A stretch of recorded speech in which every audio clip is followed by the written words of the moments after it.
Hi, I'm Sarah Sliger, the team lead for the University of Georgia ASHRAE Student Design Competition Team. The focus of the 2012 competition is the Joe Enrico Mansueto Library at the University of Chicago. The team's objective is to redesign the building to ASHRAE requirements while implementing renewable energy sources to approach net zero energy. The team is targeting LEED Gold for this project with a proposed point total of 78. ASHRAE standards 189.1, 55, and 62.1 will be followed. In terms of energy consumption, the building will consume 20% less than standard 90.1. For site selection and design, we decided to locate this building on our own campus at the University of Georgia. We consulted with the University of Georgia architectural staff to gain insight on campus continuity and layout. This figure shows how the building will sit on the site selected just south of the Russell Special Collections building.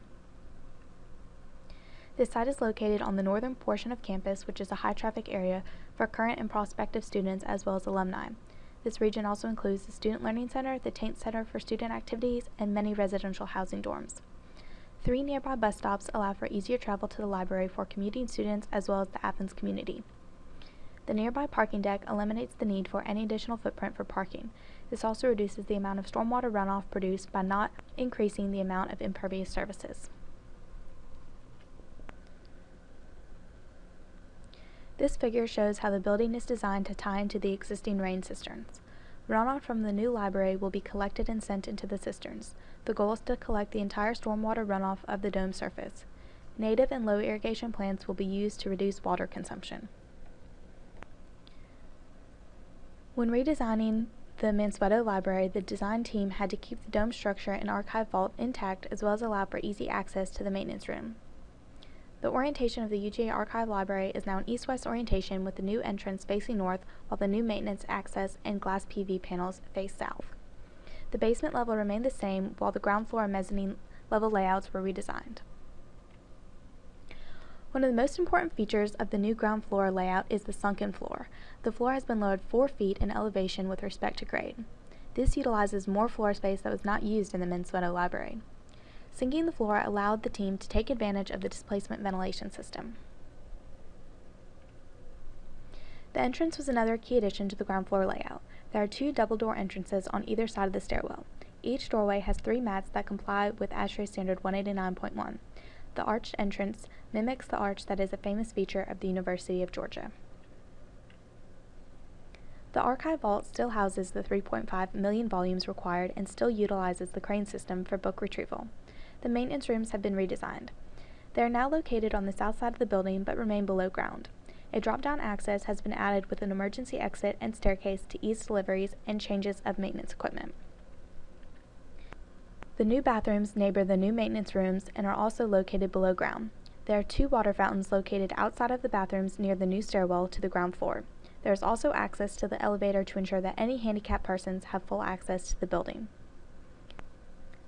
The main changes made to the building materials were to the concrete mixture used for the entire building. Rather than using 100% Portland cement in the concrete mixture, we will use a blended concrete mixture of fly ash, steel slag, and Portland cement.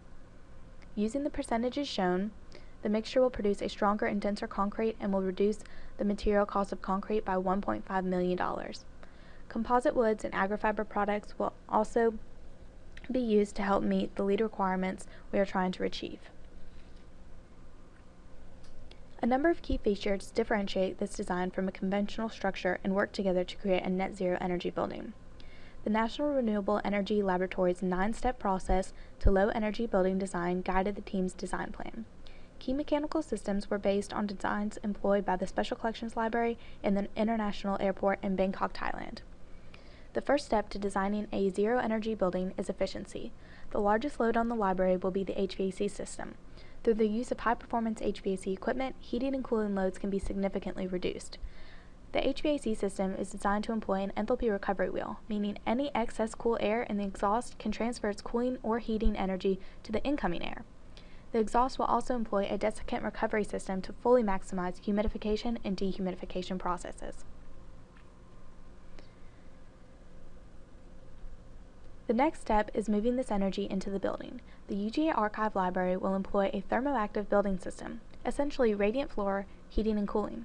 This method is particularly effective at removing the significant solar heat gain very quickly before it has a chance to store itself in the building.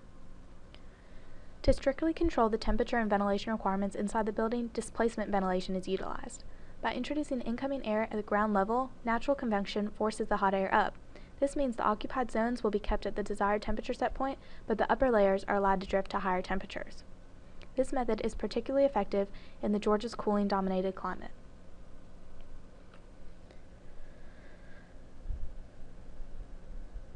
Another key component to efficiency is a building control system. By monitoring all of the various environmental and mechanical variables in the building, we can ensure the building is functioning properly in real time and control factors such as temperature to a high degree of accuracy. The library will employ a state-of-the-art building automation system to achieve long-term goals and earn the maximum possible lead points in energy, water, and indoor environmental quality. Sensors will monitor environmental conditions in all zones of the building. Factors such as temperature, humidity, and light levels can be recorded in real time. Occupancy counters and CO2 sensors will ensure proper amounts of ventilation are being provided. Outside of the building, the system can also monitor rainfall and collected gray water in the campus cistern. Sensors in the ground will observe soil moisture levels to ensure proper green space maintenance. All of this data is then routed to a central controller connected to a server. Building operators can view this data from a central location or anywhere they have an internet connection. Occupants of the building will also be able to view statistics on building energy use at a central display station.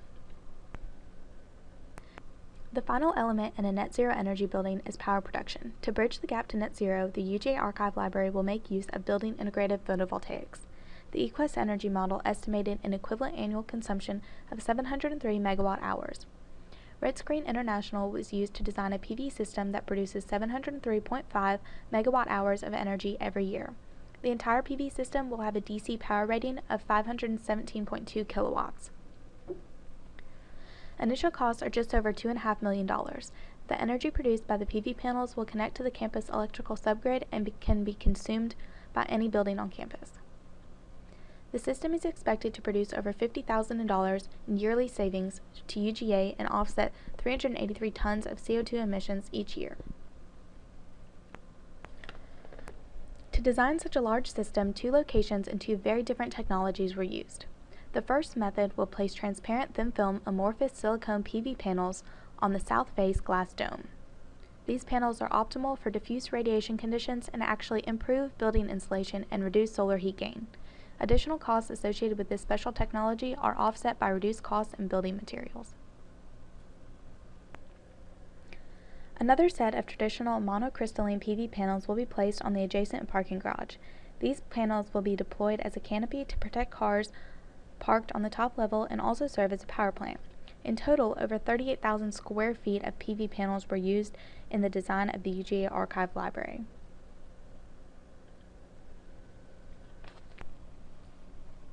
For the HVAC system, there are 4 different zones that each have their own temperature and humidity requirements. Zones 1 and 2, as shown in the figure, have the same temperature requirements, which are 75 degrees in the summer and 72 degrees in the winter, but differ in humidity requirements. For Zone 1, the humidity needs to be maintained at 50% in the summer and 30% in the winter, where Zone 2's humidity has to be maintained at 45% all year round. Zones 3 and 4 are both underground and are shown in the figure to the right. Zone 4 is the air gap between the foundation wall and slurry wall and has to maintain a temperature of 80 degrees all year round to keep moisture from getting into the archive storage area. Zone 3, the archive vault, has more precise requirements to ensure that the books stay preserved and protected. For this zone, the temperature is required to be maintained at 60 degrees with a precision of plus or minus 2 degrees and a relative humidity of 30% all year round. Here's a table showing all of the different units and their total loads, flow rates, cross-section sizes, and their length. Also on this slide is a flow chart showing how the incoming outside air will go through the preconditioning system to each of the 4 air handling units.